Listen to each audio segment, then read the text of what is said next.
Kabanata 4. Papaanong nilalabanan ni Satanas ang mga Kristiyano?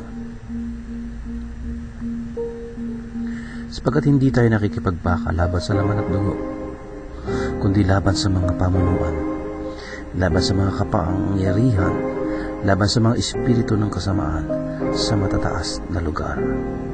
Ephesians 6:10-12.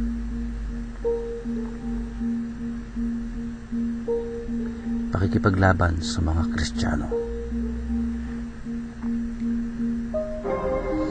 Matapos ang utos ni Lucifer na labanan ang mga Kristiyano, kami nga ay nangupo at linano ang aming mga gagawin at pakikipaglaban sa kanila sa mga sumusunod. Una, pagdulot ng mga karamdaman. Pangalawa, pagdulot ng pagkabaog. Pangatlo, pagdulot ng pagkakaantok sa loob ng kalipunan ng mga mananampalataya o church. Pang-apat, pagdulot ng kaguluhan sa loob ng kalipunan ng mga mananampalataya o church. Ikalima, pagdulot ng panlalamig sa kalipunan ng mga mananampalataya o church. Ika-anim, ginagawang ignorante o mangmang ang mga mananampalataya sa salita ng Diyos. Kapito, sa pamamagitan ng kautusan at paggaya ng mga layaw ng laman. Ikawalo, paglaban sa kanila ng kahirapan. Sa lahat ng nasa itaas, nais kong ipaliwanag ang dalawa. Una, laban ng pisikal. Sa pamamagitan ng TV na ibinigay sa akin, nakikita ko ang mga born-again Christian. Hindi namin nilalabanan ang mga hipokrito o mapagpaimbabaw dahil sila ay mga kasama na namin. Ipinapadala na namin una ang aming mga babae sa malalaking mga simbahan. Sa loob ng simbahan sila ay kumakain ng chewing gum o pinapaiyak ang mga bata o gumagawa ng anumang makapagdudulot ng kaguluhan sa mga tao sa pakikinig ng salita ng Diyos. Maari silang magpasyang pumunta bilang espiritu at dulutan ang mga tao ng pagkatulog habang ang pangangaral ay ginaganap. Kapag nakita nilang ikaw ay may isang malinaw pagsisiyasat sa sarili dahil sa pangangaral, aantayin ka nila sa labasan ng simbahan at sa paglabas mo, isa sa kanila ang babati sa iyo at bibigyan ka pa ng regalo. At lagi ito yung gusto mo.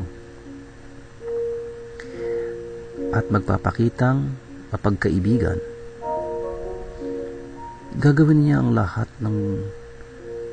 at bago mo malaman ang mga nangyayari, nakalimutan mo na ang mga lahat ng iyong natutunan sa simbahan. Subalit, para sa isang tunay na Kristiyano, isa sa mga babaeng ito, matapos ang gawain, ay luluksong batiin ka at magnanasang alamin kung saan ka nakatira, na nagkukunwaring bago lamang siya sa lugar na iyon at walang masyadong kakilalang mga Kristiyano sa paligid. Sa pagdadala mo sa kanya sa bahay, siya ay dali-daling bibili ng saging at ang Kristiyano ay tatanggapin ito bilang tanda ng pagmamahal.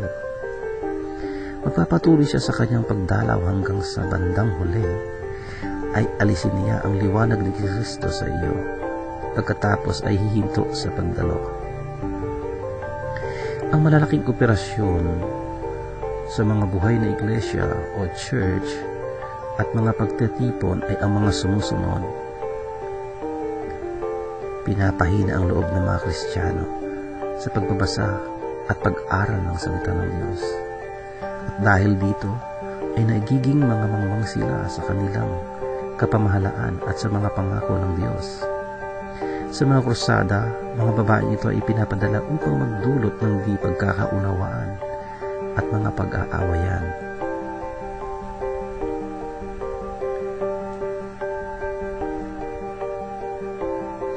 Kung papaanong napagkakailanlan ang mga Kristiyano, Ang born-again Christian ay kilala sa pamamagitan ng malimit na pagdadala ng Biblia sa mga gawain na kanilang dinadaluhan.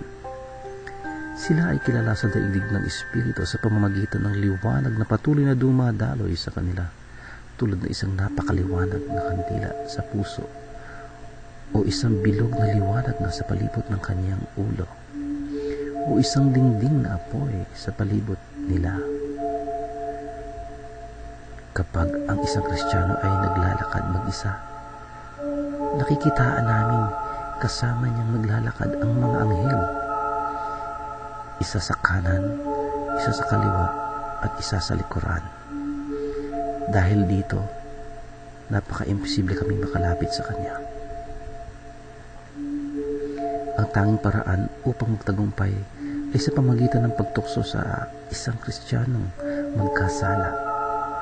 Dahil dito, nagkakaroon kami ng isang butas upang makapasok. Kapag ang isang Kristiyano ay nagmamaneo ng isang sasakyan at gusto namin siyang saktan, siguro namin na hindi siya nag-iisa sa sasakyan. Laging mayroong isang anghel sa tabi niya.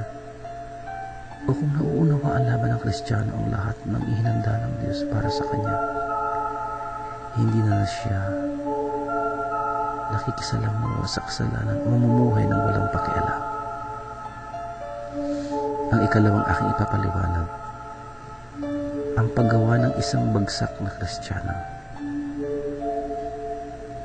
Bilang isang tagapanguna na inilagay ni Lucifer, ipinapadala ko ang mga babaeng ito sa mga buhay na iglesia at ang mga pagtitipon. Ang mga babaeng ito ay mainam na kadamit at pagkatapos ng pangangaral ay lalabas o lalapit para sa altar call. Nagpapanggap na tinatanggap si Kristo at ipinapanalangin. At pagkatapos ng gawain, sila ay mananatili upang antayin ang mga ngaral na natural naman na masayang-masaya sa mga bagong tanggap na ito. Ang mga bagong tanggap ay maaaring sundan pa ang mga ngaral sa kanyang bahay. Kung ang mga ngaral ay walang espiritu ng pagkakakilanlan sa mga espiritu o ang tinatawag na discerning of the spirit, aakitin siya sa pagkakasala ng pakikiapid o pangangalo niya. Ito ay nangyayari sa oras na hangaan niya ito ng may pagnanasa. Sisiguraduhin niya na magpapatuloy siya sa ganitong kasalanan hanggang sa pighatiinan niya ang espiritu ng Diyos na nasa kanya. At pagkatapos ay iwanan na siya. Tapos na ang misyon. Sa puntong ito, nais kong magbigay ng isang patotoo sa isang ministro. Sa digdig ng masamang espiritu, siya ay kilala bilang isang tao ng Diyos. Kapag siya ay lumuluhod para manalangin, nagkakaroon sa aming kalagitnaan ng kaguluhan. Ipadadala namin ngayon ang mga babaeng ito sa kanya. Pakakanin pa ng tao ito. Sila subalit tatangging matukso. Ginawa nila lahat ng dapat nilang gawin pero hindi sila nagtagumpay. Dahil dito, ang mga babae ito ay ipinapatay dahil sa kanilang pagkabigo. Pagkatapos, ako naman ay nagpalit anyo bilang babae ang nagtungo sa kanya. At sa mamagitan ng mga salita at mga gawa, inakit ko siya. Subalit siya ay matigas. Ito ay duhang napakahirap para sa akin. Kaya pinagpasyahan kong patayin ko na lang siya sa pisikal. Isang araw, ang ministrong ito ay nagtungo sa Odoque Road, pamilihang bayan. Minamatyagan ko siya at siya ay yumuko upang magtanong ng presyo ng ilang mga paninda. Ipinihit ko sa kanya ang isang paparating na malaking truck na may mga kargang drum ng langis tungo sa palengke na kung saan ay naroon siya. Ang malaking truck ay tumama sa poste na may mataas na voltahe ng kuryente at bumagsak sa gitna ng palengke na nag-iwan ng maraming taong patay. Subalit, ang ministro ay nakatakas. Kung paano siya nakatakas ay isang milagro. Iba pang araw, nakita ko siyang naglalakbay patungong bayan. ng N4 naglalakad. Muli, pinihit ko ang isang truck ng sundalo na may dalang mga tugi upang patayin siya.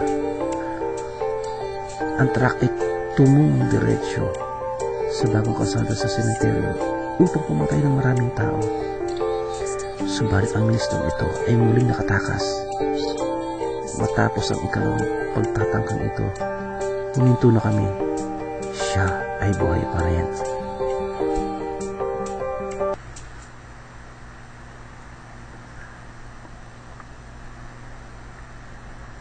Dahil sa isang Kristiyano, ang dyablo ay maaaring magpasya ng mga wasak ng maraming kaluluwa. Iniisip niya na kaya niyang patayin siya, subalit lagi siyang bigo. Ang mga insidenteng ito ay nangyayari na sa maraming mga Kristiyano lingad sa kanilang kaalaman. Subalit ang kanilang Diyos ay lagi silang nililigtas. Ang problema ay di sumusuko ang dyablo. Ang kanyang kaisipan ay laging maaari akong magtagumpay. Subalit kailanman ay hindi siya magtatagumpay. Habang ang Kristiyano ay naglalakad taglay na nananatili sa kanyang pag-ibig ng Diyos at hindi nahuhumaling sa mga bagay ng sanglibutan sa buhay na ito, ang dyablo ay hindi magtatagumpay, gaano man siya magpumilit sumubok. Ang di mananampalataya lamang ang nasa kanyang pamamahala. Ang pagpapahirap sa mga Kristiyano. Ito ay limitang nangyayari sa mga panaginip. Maaring makakita ng isang Kristiyano sa kanyang panaginip ang mga sumusunod. Una, dinadalaw siya ng isang patay na kamag-anak. Ikalawa, nagkukunwaring hinahabol siya. Ikatlo, mag-asawang naliligo sa ilog. Ikaapat, mag-asawang nagdadala ng pagkain at nakikiusap na kumain ka.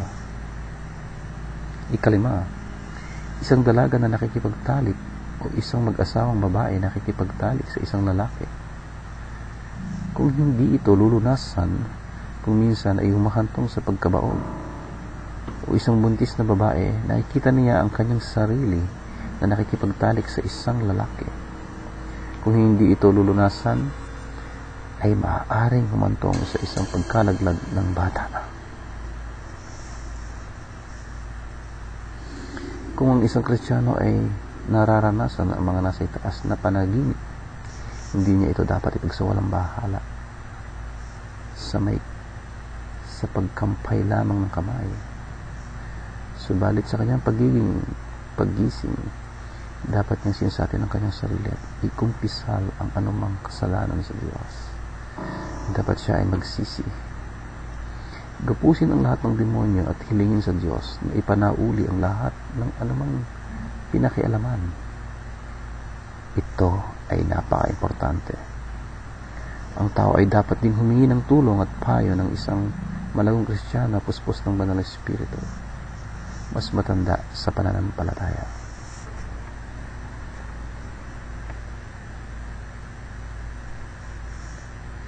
Ang pag-aakay ng kaluluwa ng dyablo.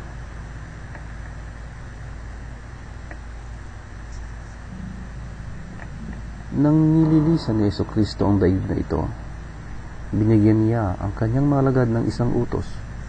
Humayo kayo sa buong sanglibutan at gumawa ng mga alagad sa lahat ng lahi. Habang ang ilang mga Kristiyano ay naghihintay ng mas mainam na panahon at maluwag na pagkakataon upang sundin ang utos na ito, ang dyablo rin ay nagbibigay ng utos sa kanyang mga kampon. Ang pagkakaiba ay ang mga alagad ng dyablo ay higit na seryoso sa pag-aakay ng mga kaluluwa kaysa mga Kristiyano. Isa sa mga lugar na ginagawa ng dyablo ang kanyang pag-aakay ng kaluluwa ay sa sekundarya o high school, lalo na sa mga babaeng paaralan.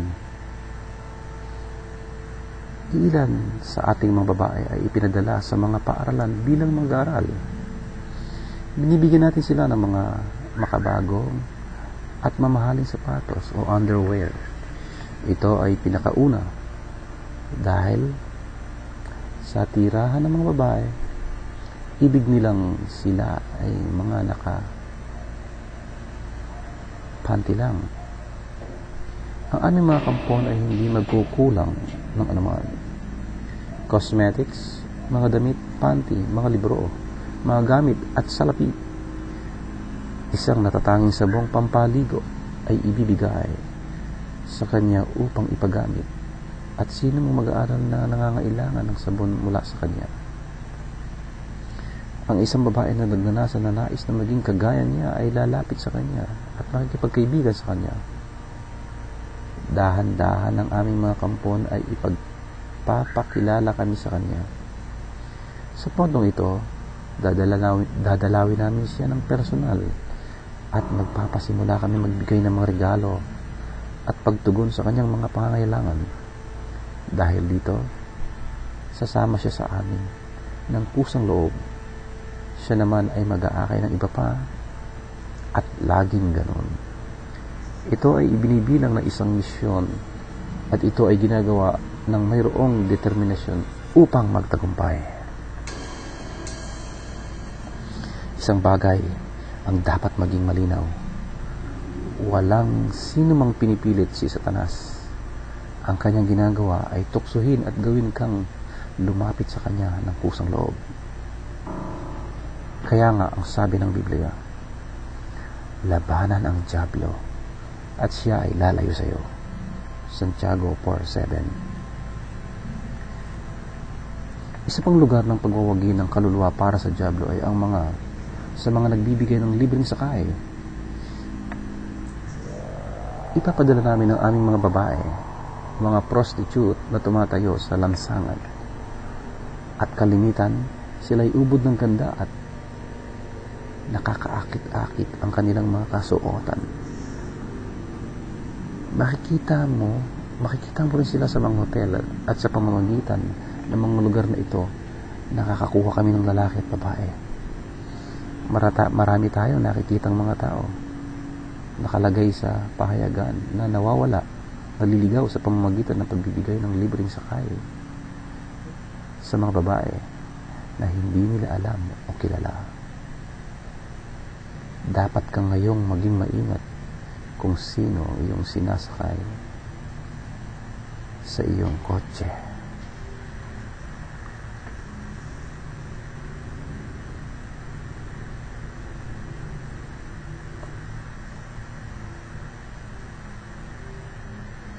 Kabanata 5. Ang aking pagharap kay Hesukristo.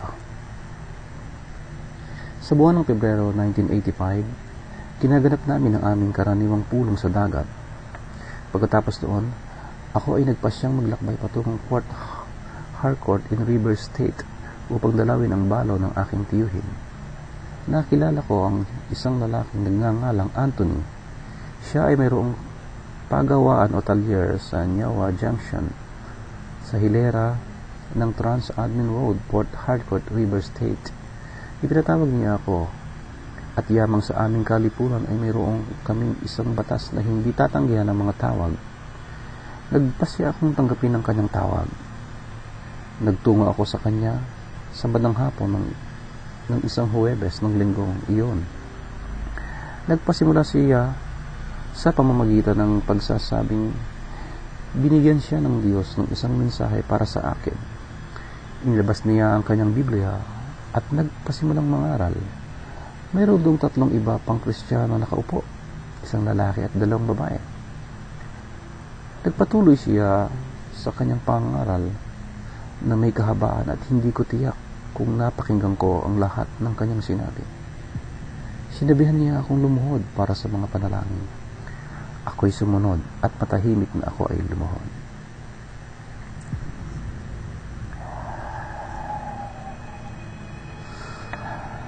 Pagdakay siya nagpasimula sa kanyang mga panalangin. Ako ay natumba sa pamamagitan ng Espiritu ng Diyos at natumba ako ng plakda. Nagpumilit akong tumayo at tumindig na parang bakal. Inasa ko ang mga bakal na upuan sa loob ng talyer. Tumingin ako sa labas at nakita ko ang 3 miyembro ng aming lihim na kalipulan, isang lalaki at 2 babae. Sila'y dumating sa anyo bilang mga tao at lumapit patungo sa pintuan, subalit dahil sa kapangyarihan ng Diyos, hindi sila makapasok. Natitiyak ko na ang alarma sa karagatan ay nagbabala sa kanila sa panganib, at dahil sa TV, alam nila kung saan naroon ang problema at nagpadala ng walang kapangyarihan pangkat na saklolo. Ito ay kalimitang nangyayari kung mayroon isang kasapi na nasasabak sa gulo. Habang ang 2 lalaking Kristiyano ay hinahatak akong pababa upang ako ay lumuhod, ang mga babae patuloy na nanalangin at ginagapos ang mga demonyo. Subalit, hindi sila eksakto o specific. Tinanong nila ako kung ako ay sumasampalataya kay Jesucristo. Wala akong sinasabing anuman. Sinabihan nila ako na tumawag sa pangalan ni Jesus. Ako ay tumanggi. Tinanong nila ang sarili kong pangalan at sinabi ko sa kanila. Nakibaka sila ng ilang oras at pagkatapos pinawalan ako. Walang espiritu ang napaalis sa akin, kaya ako ay lumabas ng tulad din o gaya ng aking pagpasok.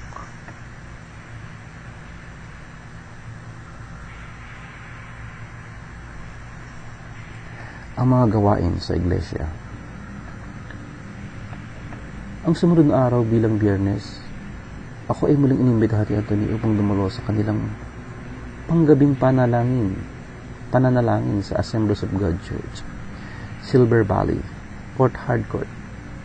Tinanggap ko ang imbitasyon ito dahil sa pagdalo sa mga gawain ng mananampalataya ay nagdudulot sa akin ng pagkaantok, at ang kaguluhan ay bahagi ng aming takda o mga dapat gawin.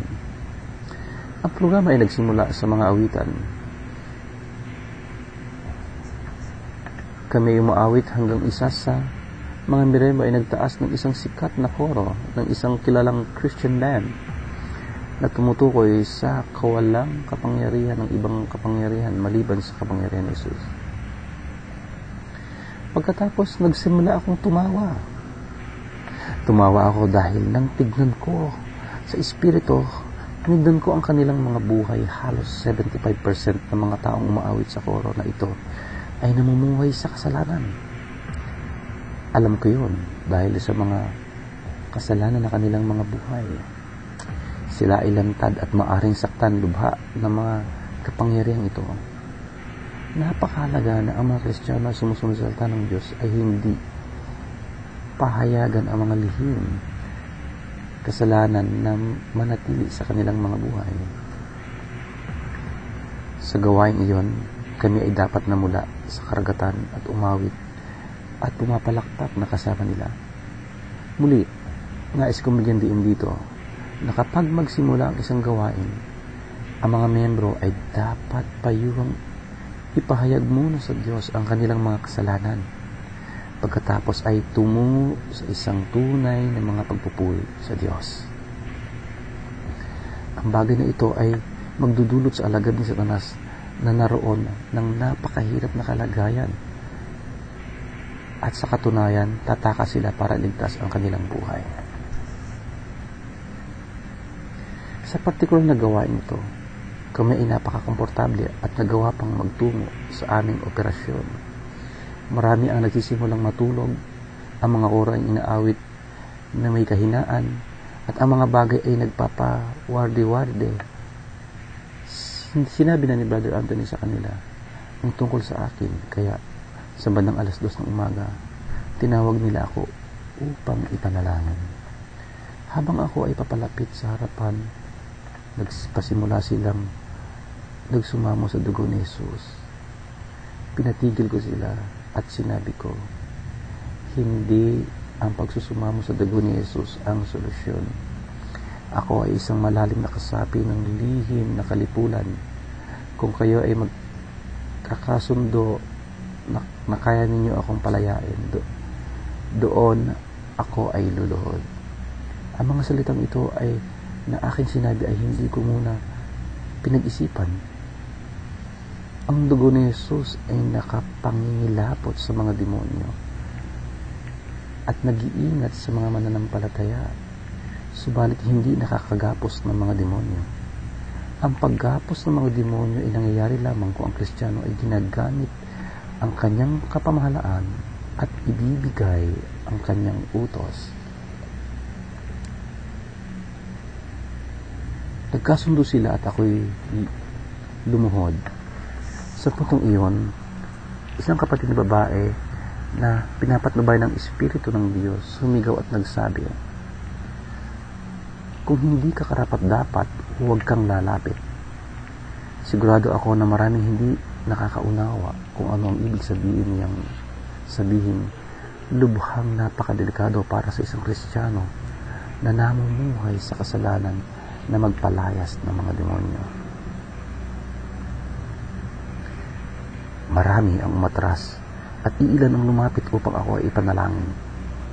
Sa kanilang panimula sa pamamagitan sa pangalan ni Jesus, nakarinig ako ng isang malaking kalabog sa loob ko at ako ay nabuwal sa sahig. Pagdakay ang mga nagliliparang demonyo sa akin ay nagpulasan. Nagpasimula akong tumakbo sa pamamagitan ng aking dibdib. Sino man ang sinasapian ng ganitong lumilipad na demonyo ay laging napakasama at mapanghanib. Hindi nakikita ng mga kapatiran kung ano ang nangyayari sa espiritual. Ako ay tumatakbo dahil sa isang mas malakas na kapangyarihan sa salib. Dalawang nagtutunggaling kapangyarihan nagpasimulang gumalaw at nagbago ang kapaligiran. Bigla na lamang akong tumayo at naging mabagsik at iba pa. Isang demonyo ang lumabas mula sa akin at sinapian ng isang bata sa kanilang kalagitnaan at nagpasimula siyang manlaban sa kanila. Nagtatangkang iligtas ako. Hindi nagsayang ng oras ang mga kapatiran sa kanya, kundi dinala siya at ang iba pa na natatakot sa isang silid sa simbahan at ikinandado sila sa loob. Ito'y nagpatuloy hanggang alas 7 ng umaga. Ako'y hapong-hapo at naging tahimik, kaya ang mga kapatiran ay muling pumalibot sa akin at nagpasimulang sumigaw. Pangalanan mo sila. Sino-sino sila? At iba pa. Nanatili akong tahimik.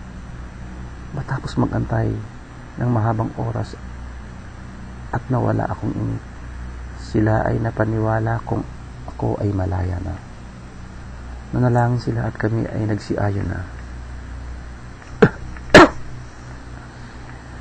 Ako talaga ay hapong-hapo at nahihirapan akong lumakad papalabas ng simbahan. Subalit may isang pangyayaring naganap nang ako ay makalabas ng simbahan at makatawid sa kalsada. Bigla na lamang akong naging napakalakas. Marahil lang sa mga demonyong na si Alice ay muling bumalik. Naging mabalasik ako at nagpasyang maghiganti sa simbahan o kapatiran. Ang mga taong ito ay ininsulto ako. Sabi ko sa aking sarili. At dahil sa ininsulto at dahil sa insultong ito, ako'y muling babalik sa Lagos at kukuha ng karagdagang kapangyarihan sa iba pa na kasing sama ko rin. At pagkatapos ibabalik ako sa Port Harcourt upang maghiganti sa lahat ng mga kasapi ng Assemblies of God, Silver Valley.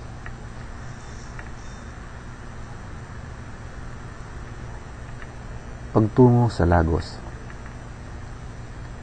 Habang patungo ako sa bahay ng asawa ng aking tiyuhin, sinabi ko sa kanila na kinakailangan kong muling bumalik sa Lagos kaagad. Hindi ako nagpapapigil manatili at kumuha ako ng taxi patungong Mile 3 Motor Park na kung saan doon ako kumuha ng taxi patungong Onitsha. Ang aking lana ay tumigil muna sa Onitsha, katagpuin ang isang kaibigan at pagkatapos tumungo sa Lagos. Sa mile 3, umalis kami sa amin. Pagdating sa Umague, sa sangdaan ng International Airport, nakarinig ako ng isang tinig na tumatawag sa akin sa pamamagitan ng aking katutubong pangalan. Kim. Ako ay lumingon upang makita kung mayroon akong isang kakilalang mukha sa taxi, subalit wala naman. Sino kaya ito? Tanging aking namayapang ina lamang ang tumatawag sa akin ng ganung pangalan. Lahat ng tao, maging ang nasa espiritual na daigdig, kilala ako bilang Emmanuel. Habang ako ay nagmumuni-muni, ang tinag-amilang dumating. Kim, ipagkakanulo mo ba akong muli? Hindi ko makilala ang tinig, subalit patuloy itong nagtatanong sa akin.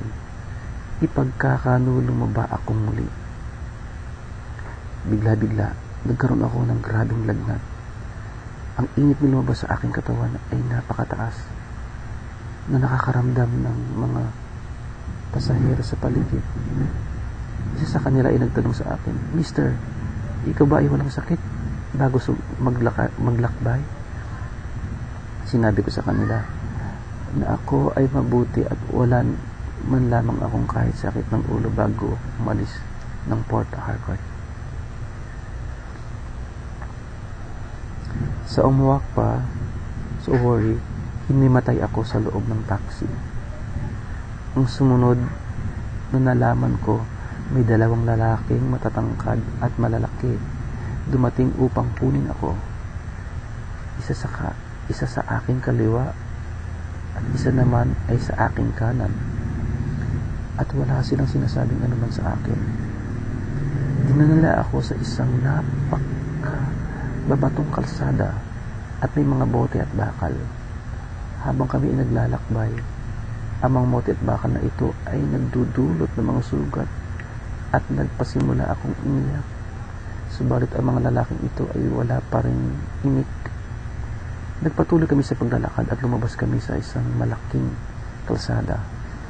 Dito, nagsalita ang isa sa kanila at nagsabi, ikaw ay isang taong pinaghahanap.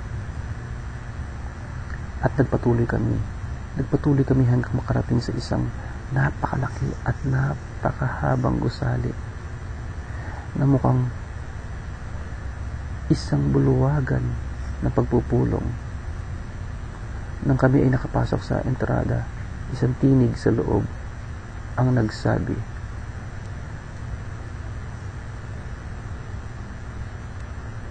papasukin siya sa loob. Pinasok nila ako sa loob at naglaho. Iniwan akong mag-isa. Ang nakita ko sa loob ng bulwaging ito ay napakahirap ipaliwanag. Subalit sisikapin ko pa rin ipaliwanag sa abot ng aking makakaya. Ang bulwagan ay mainam na nagagayakan at napakalaki at napakahaba na anupat mahihirapan ang sinumang makita ang dulo. At sa dulo ay mayroong isang altar. Nakita kong isang buwan at mga bituing nakapalibot sa araw. Pagkatapos, nakakita ako ng isang trono at ang nakaupo roon na isang napakagwapong lalaki na may isang kasuotan na kumikinang tulad ng araw. Sabi niya, halika. Subalit, dahil sa kanyang kaninangan, hindi ako makalapit. Sa tuwing ginagalaw ko ang aking mga binti, ako ay nabubuwal. Tumindig ako. Sinubukan kong muli at nabola ako. Bigla-bigla, isang buwan ang nagpakita mula sa trono na kung saan siya ay nakaupo at naglakad patungo sa lugar na aking kinatatayuan. Pagkatapos, dalawang kamay ang lumabas sa buwan. Hinawakan ang aking ulo. Kinalog ako at ang aking pisikal na katawan ay hinila para maalis. Kagaya sa paghihila sa isang dangit, at ang tunay na ako ay tumindig. Ang mga kamay ay itinupi ito kagaya ng pagtutupi ng isang tela at inilapag ito sa isang sulok. Ang buwan ngayon ay umaatras sa trono, at pagkatapos siya na nakaupo rito ay muling nagsabi, "Halika."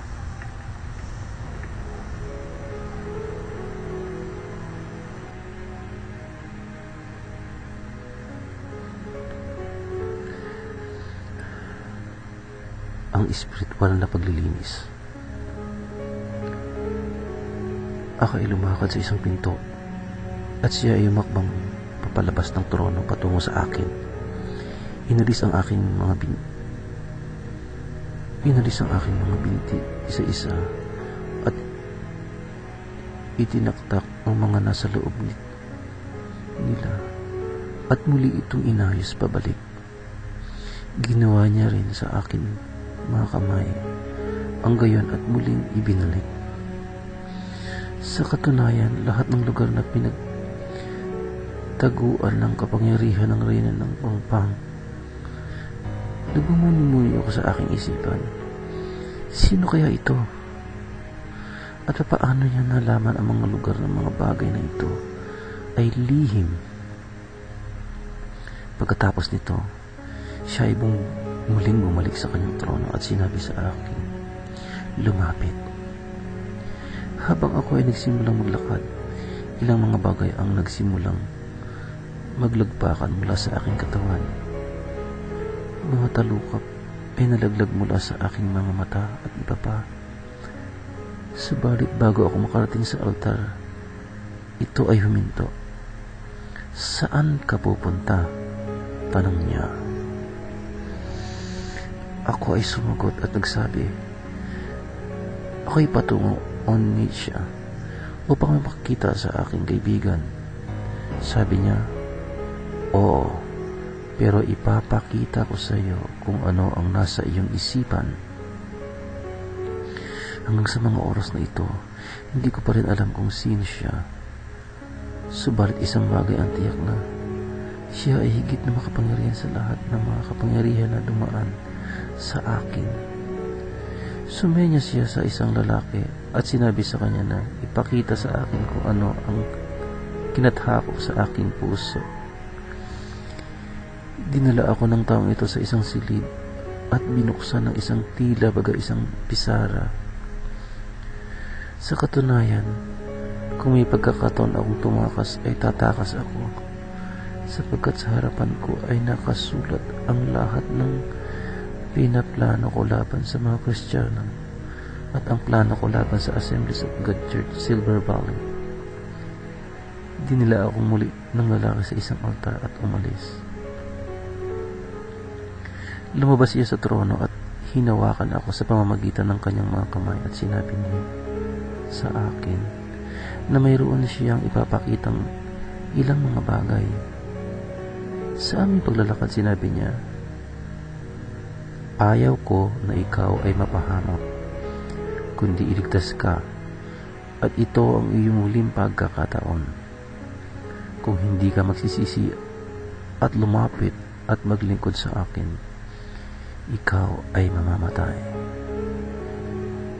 Ipapakita ko sa iyo ang tirahan ng mga ligtas at ang mga masuwayin." Nang sabihin niya ito, nalaman ko na siya ay si Jesucristo.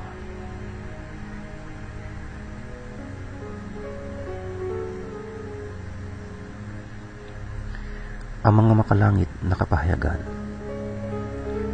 Pumasok kami sa isang silid at binuksan niya ang tila baga isang kortina. Nakita ko ang buong mundo, ang mga tao at ang lahat ng mga gawain na nangyayari. Nakita ko ang kapwa Kristiyano at mga di mananampalataya. Lahat ay ginagawa ang isang bagay o iba pa. Nagtuko kami sa isang ikalawang silid. Binuksan niya muli ang isang kortina. Ang nakita ko ay isang nakakalungkot na tanawin. Mga tao ay nakatanikala. Tinawag niya ang mga tao na ito na ang mga mapagpaimabaw. Ang mga tao ito ay mukhang lungkot na lungkot at sinasabi niya, Mananatili silang ganito hanggang sa araw ng paghukom.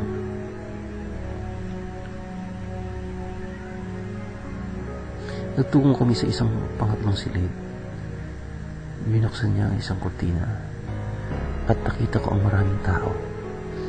Nagbubunyi at nakadamit ng mga mapuputing kasuotan. Sa pagkakataong ito, tinanong ko siya, "Sino ang mga ito?" Sabi niya, sila ang mga tinubos, nag-aantay para sa kanilang mga gantimpala. Nagtungo kami sa isang ika-4 na silid at ang nakita ko ay lubhang nakakatakot. Minamahal kong mamabasa. Ito ay napakahirap isalarawan. Ito ay mukhang isang buong syudad na nag-aapoy. Ang impyerno ay tunay at nakakapangilabot. Kung ikaw ay napaniwala na ang langit ay impyerno ay narito na sa lupa at ang tao ay walang pangalawang buhay kundi lubos na. Pagkapara matapos ng ang kamatayan, kinakailangan makinig ka ng mabuting payo rito.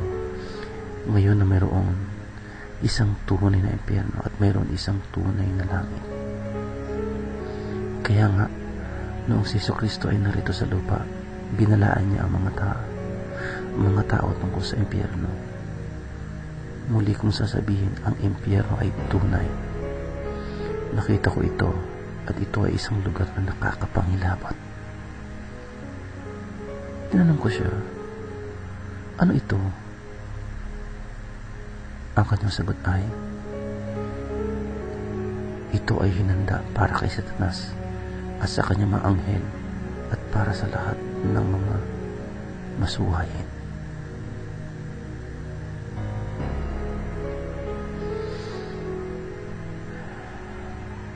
Pinangalanan niya sila tulad na nasusulat sa Pahayag 21:8. Subalit ang mga duwag, ang mga hindi mananampalataya at ang mga karimari-marim at mga mamamatay tao at ang mga nagbibenta ng panandalian-baliw at ang mga mangkukulam at ang mga sumasamba sa Diyos-Diyosan at mga sinungaling ay magkakaroon ng bahagi sa lawa na naglalagablab na apoy at ng asopre na tinatawag na pangawalawang kamatayan.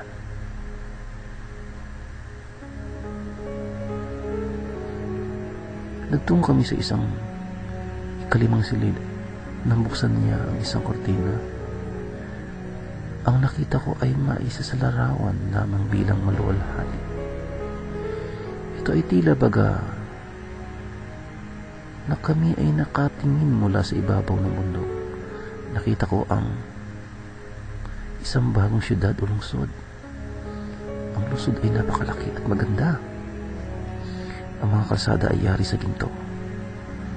Ang mga usala ay hindi maihahantulad sa anuman dito sa daigdig na ito. Sabi niya, ito ang pag-asa ng mga banal. Ikaw ba ay mapupunta rito? Walang pasubali ako'y sumagot. Oo. Pagkatapos nito kami ay muling bumalik sa trono. At sinabi niya, "Humayo ka at magpatotoo tungkol sa ginawa ko para sa iyo."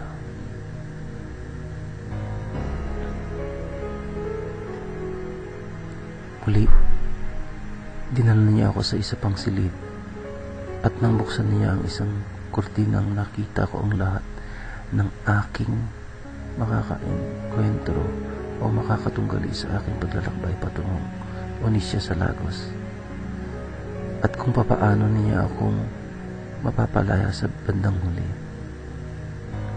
Pagkatapos ito, sinabi niya sa akin, "Huwag kang matatakot. Humayo ka. Ako ay sumasa iyo." Inakay niya ako papalabas ng bulwagan at naglaho. At nagising ako sa isang higaan sa bahay ng isang tao. Ako'y sumigaw. Kaya ang lalaki at ang kanyang asawa ay lumabas mula sa kanilang silid. Sila sa sumilip muna at pagkatapos pumasok sa loob. "Bakit ako naririto?" tanong ko. Isinalaysay nga ng lalaki kung papaano ako hinimatay sa isang taxi at kung papaano nila ako dinala sa isang Catholic cathedral doon sa Owerri, kung papaanong nagpasundo sila ng isang doktor, pumarito at matapos akong suriin, sinabi na ang aking pulso ay normal at kinakailangan silang maghintay at tignan kung ano ang mangyayari. Binigyan sila ng doktor ng kasiguraduhan na ako'y muling magigising. Dinala nga nila ako ng lalaki sa kanilang sasakyan pagkatapos sa kanilang bahay at naghantay. Sinabi niya rin na hindi niya malaman kung bakit nagtiwala sa doktor at kung bakit kinuha niya ang responsibilidad na dalhin ako sa kanyang bahay. Tinanong nila ako kung ano ang aking pangalan at tirahan na ibinigay ko naman sa kanila at pagkatapos noon ay nanahimik ako at hindi ko na isinalaysay ang aking karanasan. Natili akong payapa kasama ang mabuting pamilya na ito. Sa dalawang araw at pagkatapos, ang lalaki at ang kanyang asawa hinatid ako sa Owerri Motor Park na kung saan kumuha ako ng isang taxi patungo sa Onitsha. Lahat ng ipinakita sa akin ng Panginoon tungkol sa aking paglalakbay nangyari isa-isa. Kumuha ako ng isa pang taxi patungong Lagos. Unang-una sa lahat ng sumunod na araw, sumunod ako at iniwan ang Lagos para sa Port Harcourt ng sumunod na umaga. Lagi kong tinatanong ang aking sarili, bakit kinakailangan iligtas ng Panginoon ang isang taong tulad ko? Isang taong napakasama at mabalasig, isang ahente ni Satanas. Nasumpungan ko ang sagot sa tatlong salitang ito: ang Diyos ay pag-ibig. Tunay nga, ang Diyos ay pag-ibig.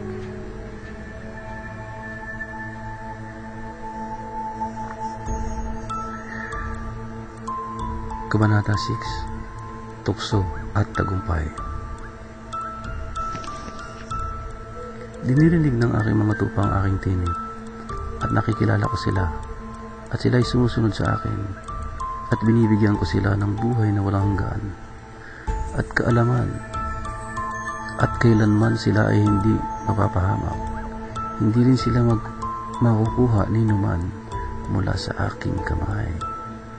John 10:27-28.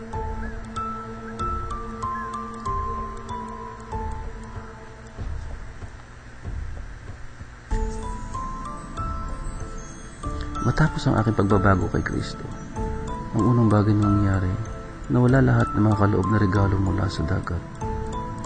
Ang teleskopyo, ang TV, mga damit, mga larawan na aking kinunan sa mga laboratorio sa ilalim ng dagat, ang larawan ng Reyna, ng Pangpang, nakasabit sa aking bahay ay nawala.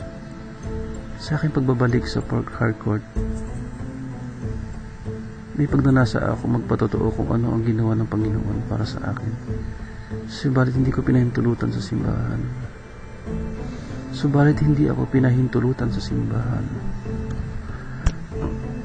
Ang asawa ng nasira kong tiyuhin ay isa ring Kristiyano. Sinamahan ako sa isa sa mga pastor. Subalit, ang tanong ng kanyang tinanong, dinala ba niya ang papel?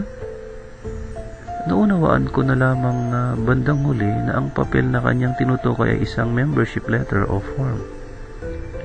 Anong kinalaman ng papel ng membership sa aking pagpapatotoo sa kapangyarihan ni Kristo at kung ano ang ginawa niya para sa akin? Para sa akin ang Diyos. Ang paglapit sa akin mula sa kapangyarihan ng kadiliman tungo sa kaharian ng kanyang minamahal na anak, na kung saan ako'y nagkaroon ng kaligtasan sa pamamagitan ng kanyang dugo, maging ang kapatawaran ng aking mga kasalanan. Ako'y nalungkot na pag-alaman kong ayaw ni Satanas na pahintulutan ang mga batang nagbago ay humayo at magpatotoo. Lalong-lalo na silang may dating malalim na kaugnayan sa kanilang mga gawain. At gagawin niya ang lahat upang hadlangan ang ganong mga patotoo. Muli, naalala ko, malinaw na binibilinan ako ng Panginoon na humayo ang magpatotoo kung ano ang ginawa ko sa iyo. At ngayon, narito, naharap sa pagtanggi, marahil hindi pa panahon.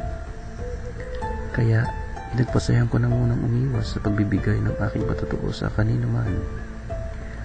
Naglakbay ako kasama ang 3 negosyante mula sa Aba papuntang Togo para sa isang negosyong biyahe. Doon, bumili ako ng mga kalakal na nagkakahalaga ng N160, 100,000 at 60 naira. Mula sa halagang ito ng N70,000, ang aking personal na pera at ang natitirang N90,000 ay hiniram sa mga mangalakal sa Aba. Ilan sa mga bagay na aking binila ay bulto ng mga tali ng sapatos, iba't ibang uri ng mga gamot, lalo na antibiotic, pangturok, thermometer at iba pa. Hanggang sa Nigerian, kamay hinarang ng mga customs at maya-maya pa ay sinabihang magbayad ng ilang sukol. Kamay tumanggi at ang aming mga kalaka ay kinumpiska kasama pati yung mga pag-aari ng aking mga kasama. Makalipas ang ilang buwan, ang pag-aari ng aking mga kasama ay nailabas. Maliban yung sa akin, muli akong bumalik makalipas ang ilang panahon. At sinabihan ako magbayad ng N40,000.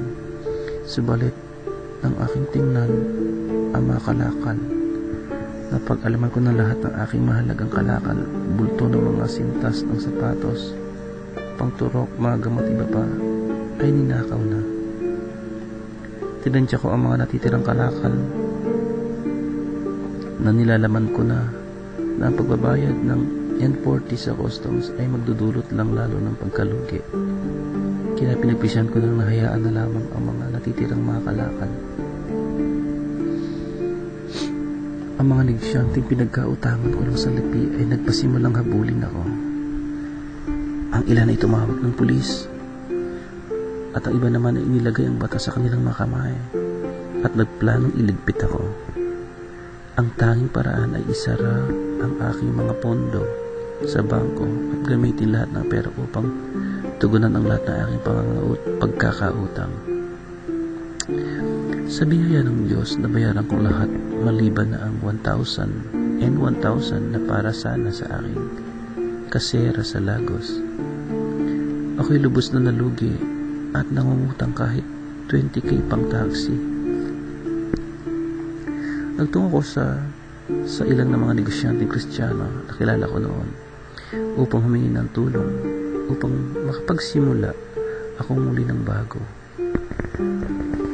Walang sino man sa kanila nagsabi ng oo at hindi, kundi ako'y pinababalik-balik.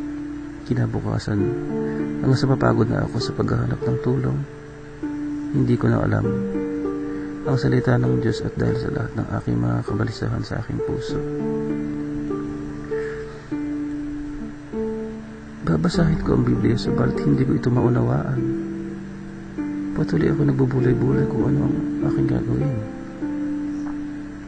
Nakatanggap ako ng isang mahalagang tawag mula sa aking bayan. Nang madali ako umuwi at nasumpangan ko na ang maliit na gusali na aking inaayos ay winasak ng aking tiyuhin na naroon at nagbabanta na ako'y papatayin. Ang dati kong pagkatawa ay nahamon. Naalala ko nang ako ay naroon pa sa lihim ng kalipunan kung paano siyang nahintakutan sa akin at naglulumuhod sa aking harapan. Subalit ngayon, alam niya na ako ay nabago na. Kung paano niya nalaman ay hindi ko alam. Dahil hindi pa ako bumabalik mula nang ako ay nabago. At ngayon, binabantayan niya akong patayin. tumawag ako sa Panginoon at sabi, "Ninagdas mo ako upang iwan ng bigo at pahintulutan ng aking mga kaaway upang magsaya sa akin." Umiyak ako at nagpagsyang bumalik sa kalibutan.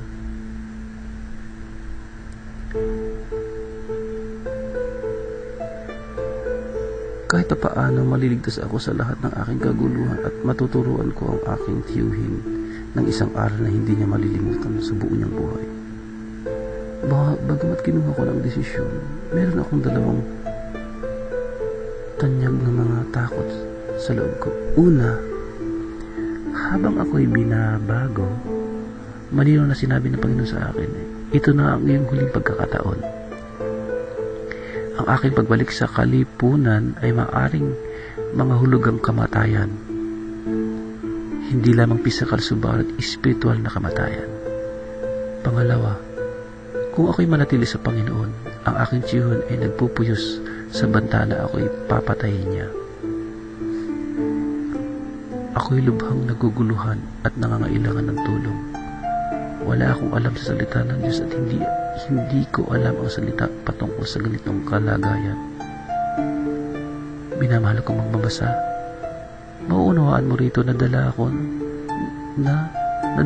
ang lahat ng mga kaguluhang ito dahil sa kakulangan ng follow-up o pagdalaw sa isang bagong kasapi.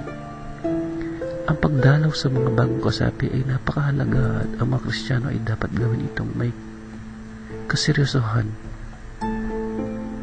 Kung alam mo na hindi mo kayang dalawin o alagaan ang mga naakay mo, pakiusapan na huwag na lang mag-akay ng kaluluwa. Binigyan dito ni Yesu Kristo kay Pedro nang tanungin niyang 3 beses, "Simon, anak ni Jonas, minamahal mo ba ako ng higit sa mga ito? Pakainin mo ang aking mga tupa." Maraming bagong mananampalataya ay hindi tumatalikod dahil sa kakulangan ng maayos na pagdalaw o follow-up. Kung mahal mo si Jesus, alagaan mo ang kanyang tupa.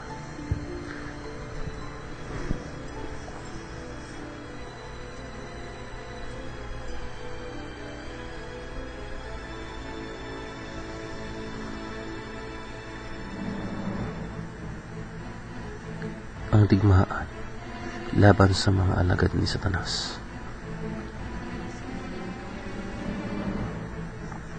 Sa mga panahong ito, ang mga alagad ng reyna ng Pampang ay nagpasimulang tugisin ako. Nagduso ako ng higit sa kanilang mga kamay. Nagkaroon ako ng mga nakakatakot na panaginip. Noong unang araw ng Mayo 1985, isang buwan matapos ako magbago, sa bandang 2:00 ng umaga, ang mga iba pa sa bahay ay mga tulog.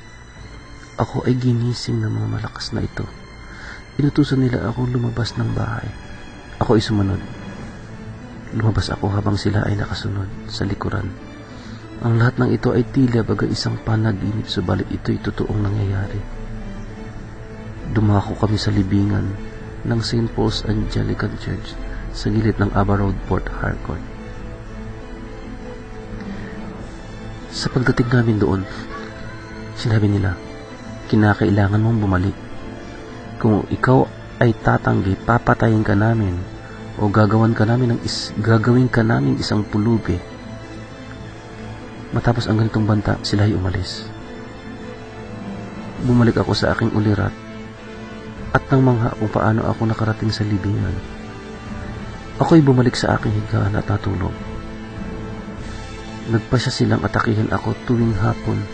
Kung minsan, habang ako ay naglalakad sa daan, ako ay nilalabanan nila. Nakikita ng ibang tao na nakapaligid sa akin na ako ay nakikipagbuno sa hangin. Okay, nakikita nila akong tumatakbo na tila baga na may tumutugis.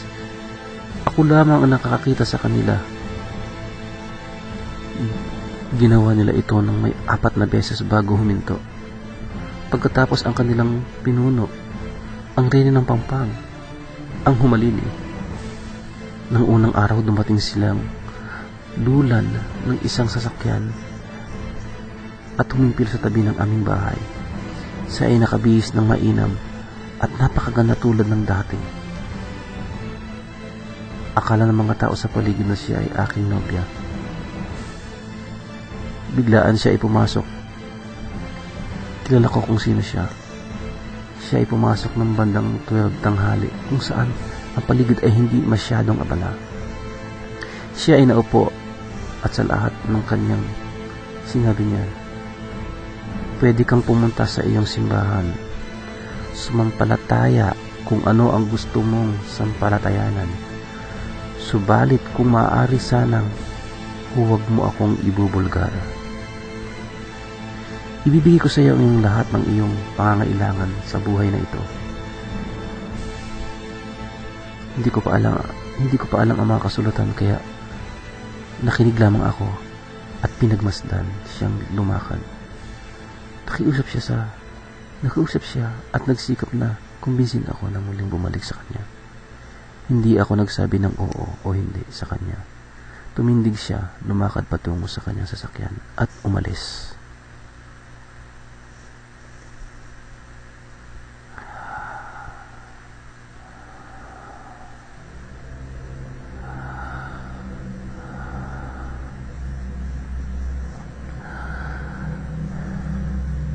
May 2 beses siya ay inasikaso ng asawa ng aking tiyuhin na hindi man lang nakikilala kung sino siya.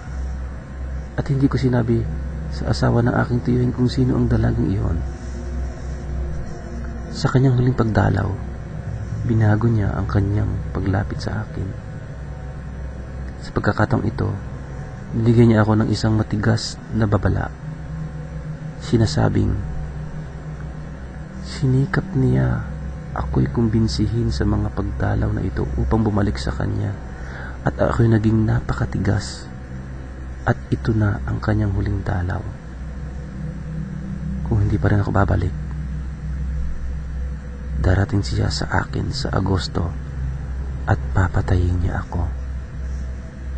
O wawasakin ang aking kaanyuan o gagawin akong isang pulubi. Sa mga salitang ito, siya ay umalis. Ako'y natakot sa kanya.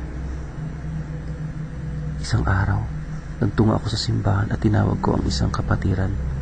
Sinabi ko sa kanya ang aking mga problema at ang aking mga obserbasyon sa ilang mga miyembro ng simbahan at iba pa. Binigyan niya ako ng kapatid na ito ng Scriptures Union o US office address at sinabi sa akin, doon makakasumpong ka ng tulong. Di ko mawari iyon. Yun na ang huling araw na nakita ko ang kapatid na iyon. Hindi ko na siya nakita pang muli kahit saan sa Port Harcourt hanggang sa mga oras na ito. Kinuha ko ang dress at nang sumunod na araw, kumuha ako ng taxi patungo sa number 108 Bonnie Street kung saan naroon ang opisina, at nakaharap ko ang tagasulat na nagbigay sa akin ng listahan ng mga programa tuwing 3 buwan ng US Romomausi Pilgrims Group bilang pinakamalapit sa akin. Sinabi niya, dumalo ka sa linggo. Naroon ako sa Fellowship Center, St. Michael Street School, Romomausi, sa bandang 2:00 ng hapon. Hindi ko alam na ang pagpupulong ay magsisimula sa bandang 3:00 ng hapon. Subalit, nakatagpo ako ang mga mananalangin, kaya sumama ako sa kanila.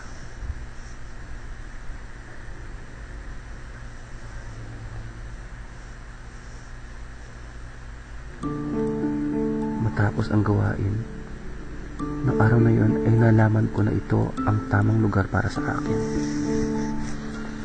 Pinagkaluban ako ng Diyos ng isang Kristiyanong babae na inari kong isang ina na nagkaroon ng tiyagaan na ipaliwanag sa akin ang salita ng Diyos at nagpayo rin sa akin. Ang mga patiran ay naging interesado sa akin at nagmalasakit. Nakita ko ang tunay na pag-ibig. Nagpasimula ang banal na espiritu na bigyan ako ng kaunawaan sa salita at ang aking pananampalataya ay lumago. Subalit ang reyna ng Pampanga ay hindi nagpakita kagaya ng kanyang banta. Awit 91. Ang pag-iingat ng Diyos ay naganap sa aking buhay. Isaiah 57:17. Walang sandata na ginagawa laban sa iyo ang magtatagumpay, at bawat dila na titindig laban sa iyo ay paghuhukom ay hahatulan mo. Ito ang mana ng lingkod ng Diyos, at ang kanilang katwiran ay galing sa akin, sabi ng Panginoon. Ito rin ay naganap. September 1985, nakatanggap ako ng isang mensahe nang aking pangalan ay lumabas bilang isang tagapamahagi ng Silver Branch Cement, Lagos, at ako ay inaanyayahan magpakita sa tanggapan noong 27/9/85. Iniwan ko ang Port Harcourt noong 26 ng August 26/9/85 at dumating sa Lagos ng gabi. Nang sumunod na araw ng ika-27, nagtunga ako sa tanggapan upang sabihan lamang na ng personnel management ang aking tatanggaping semento ay naibigay sa iba. Sinabi niya akong balik na sumunod na araw, ika-28, upang ipagkita sa managing director. Sa aking pagbabalik sa aking tirahan, dumaan ako sa isang makipot na daan. Mayroon isang dumating sa aking likuran at hinawakan ako, at sinikap na ako ay sakalin sa pamamagitan ng sabay pagtatakip ng aking ilong at bibig. Naglaban ako para sa aking buhay, at habang ang mga tao ay nagdaraan, walang sino man ang tumulong sa akin. Subalit, gumitna ang Panginoon. Habang ako'y nakikipagbuno pa rin sa mga kamay, narinig ko siyang sumigaw at tinulak ako palayo na nagsasabing, "Sino ang tao sa iyong likuran?" Inulit niya muli at nawala. Mula sa tinig, alam ko na siya ay isang babae, subalit hindi ko nakita kung sino siya. Ako ay tuliro at pasuray-suray nagtungo sa aking tirahan. Narito, minsan pa ang aking kasera ay galit na nagsasabi, "Bakit ka tumakas na dala ang pera para sa aking paupa?" Ako'y nakiusap sa kanya at sinikap magpaliwanag na sa kasalukuyan wala akong hanap buhay at babayaran lahat ng kanyang pera sa oras na ako ay kumita. Sa paraan na nakita ko sa kanya, akala ko ay ayos ng lahat. Ang sumunod na araw ng ika-28, muli akong bumalik sa tanggapan at nakaharap ang managing director na humingi ng paumanhin sa pagbibigay ng simento sa iba. Habang siya ay nagsasalita, isang batang lalaki ang pumasok at nagtanong sa akin, "Hindi ba ikaw si Emmanuel?" Sabi ko, "Oo, nahuli ka rin namin sa wakas. Natapos na ba ang iyong pagtatago? Binisita namin ang Port Harcourt ng ilang beses at napag-alaman namin na lagi mong kasama ang iyong ina sa pananampalataya. Siya ay isang hadlang para sa amin, at ngayon naparito ka sa Lagos, nahuli ka na namin. Hindi ka na makakabalik sa Port Harcourt. Ako ang siyang kumuha ng iyong allocation o semento. Hinahamon ko siya at sinabi ko, wala kang magagawang anuman." Ang managing director ay nagulat sa mga nangyari sa kanyang tanggapan. Humingi ako ng paumanhin at nagtungo sa aking flat o tirahan. Ilang minuto ang nakalipas at nakarinig ako ng isang katok sa aking pintuan at pumasok si Nina. Tinanong niya ako kung babalik pa ako sa Port Harcourt. Ang sabi ko ay oo. Nagsumamo siya sa akin na muli akong bumalik sa kanila at ang mga gawain na kung saan ako ay sinanay ay nanatiling hindi tapos. Kuti pare sa salitang Yoruba, ako ay sinanay.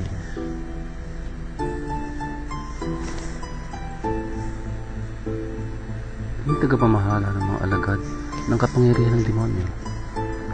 Maging tagapamahala ng sea control room. Manmanan ang mga kaganapan sa daigdig. Magpadala at tumanggap ng mga senyales at magpalaganap ng mga kapangyarihan o puwersa at iba pa.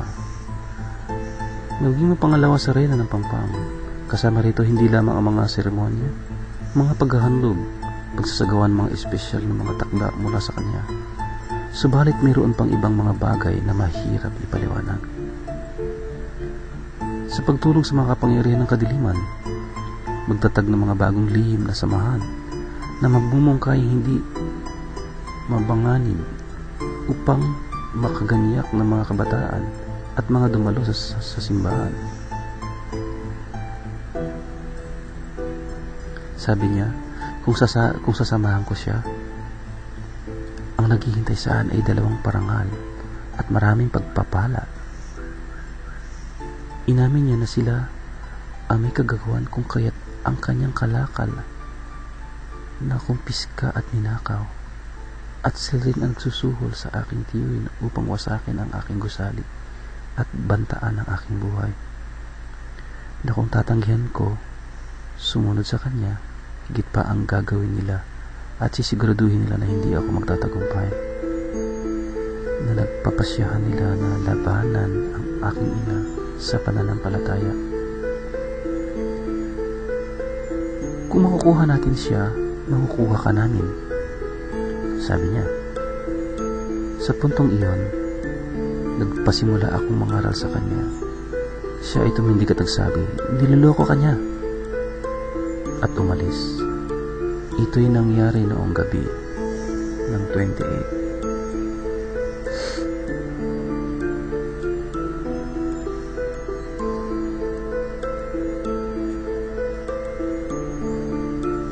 September 28, 1985. Wala pang 15 minuto, sa'y nakakaalis, nakarinig ako ng isa pang katok. Sa oras na ito, 4 na lalaki kumakawigla sa akin na lumabas, at nakita ko ang aking sarili na sumama sa kanila. Lumakad kami ng may 2 poste, at isa sa kanila ay nagtanong sa akin, kilala mo ba kami? Sabi ko hindi. Nagpatuloy siya, kami ay inupahan ng iyong kasera upang patayin ka. Habang siya ay nagsasalita pa, isa sa kanila ay naglabas ng isang baril at ang isa naman ay naglabas ng isang panaksak. Ako ay walang kalaban-laban at alam ko na papatayin nila ako. Subalit ang Diyos sa kanyang mahimalang kaparaan ay gumawa ng isang mahimala at ikinagulat naming lahat. Ako ay maging sila. Ang taong may baril ay binaril ako, subalit walang tulog na lumabas. Ang lalaki na may patalim ay sinaksak ako sa likod, subalit hindi ito tumalab. Kung tumunog lamang ito na parang isang pamalo ipinalo sa iba. Sila ay takot na takot, nakagaya ko. Ang Espiritu ng Diyos ay bumaba sa akin at nagpasimula akong mangaral sa kanila. 3 sa kanila ay sitakas, subalat ang ika-4 ay nabagbag ang kalooban at nagpasimulang umiyak. At nakiusap na dapat ko siyang ipanalangin. Hindi ko man lamang alam kung ano ang ipapanalangin ko sa oras na iyon. Sabi ko lang, Panginoon, patawarin, kalimutan ang kasalanan at palayain mo siya. Amen. Binigay niya ang kanyang buhay kay Kristo, kaya dinala ko siya sa isang Pentecostal church at sinabi sa pastor kung ano ang nangyari. Pinagkatiwala ko siya sa pastor at umalis. Habang ako ay naglakad papasok sa bahay, ang aking kasera ay tumakbo palabas at lumuhod sa aking harapan at nagpasimulang makiusap. Sabi, patawarin mo ako. Akala ko ay nagpasya ka ng tumakas patungong Port Harcourt dahil sa aking perang N1,000. Pinatawad ko siya at nagkasundo kami sa bandang huli. Nabayaran ko na lamang siya ng hulugan.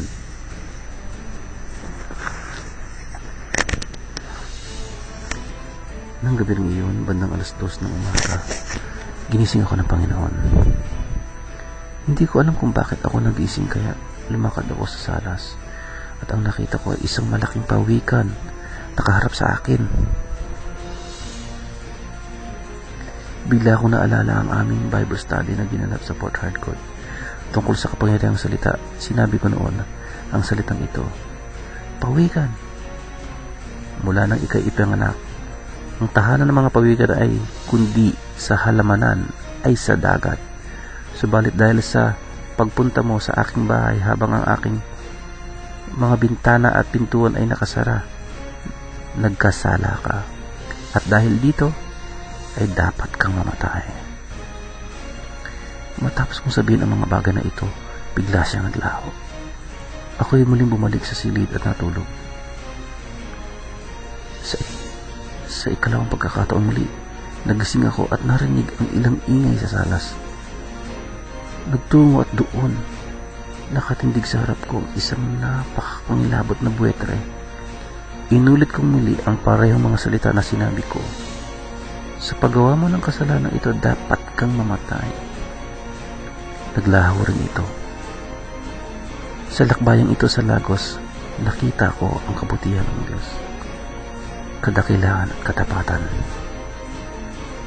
Nang sumunod ng umaga, 29 ng Oktubre 1985, sumakay ako sa isang mamahaling bus patungo sa Port Harcourt. Pagsapit sa Ore, ang bus ay sumalpok sa isang puno. Nagkaroon ito ng pinsala, subalit walang sino man ang nasaktan. Hinila ng driver pabalik ng kalsada at muli siyang nagmaneho. Nagpasimulang pumihit muli ang isang banda ng kalsada pabalik sa kabila. Naalala ko ang banta ni Nina, kaya tumayo ako sa bus ng haral sa mga pasahero at nagtapos sa pagsabi ng ito dahil sa akin na ang mga kasalukuyang ito ay nagaganap. Subalit wala ngayon. Wala na mga ganap na sakuna hanggang makarating tayo sa Port Harcourt sa pangalan ni Jesus. At ako ay naupo. Sa totoo lang, nang ako ay maupo, namangha ako sa aking mga sinabi at ganun nga nangyari. Tumakbo ng malayo ang sasakyan patungo sa Port Harcourt. Wala lang sakuna o pagkasira, matuwid na sinasabi ng kasulatan. Pagmasdan, sila'y tiyak na masasama, subalit hindi sa akin. Sino man ang magtitipon laban sa iyo ay mabubuwal alang-alang sa iyo. Isaiah 54:15. Sila, ang reyna ng pangpang at ang kanyang mga kampon, sinikap subalit dahil sa kanyang pagtitipon ay hindi para sa Panginoon, kundi laban sa kanyang anak. Lahat sila ay nagsitisod at nagsitumba. Kapag ang kaaway ay dumarating na tulad ng isang baha, ang Espiritu ng Diyos ay magtitindig ng isang pamantayan o watawat laban sa kanya. Isaiah 59:19. Ibinibigay ko sa Diyos ang lahat ng kaluwalhatian sa pagpapakita niya ng malakas para sa aking kapakanan.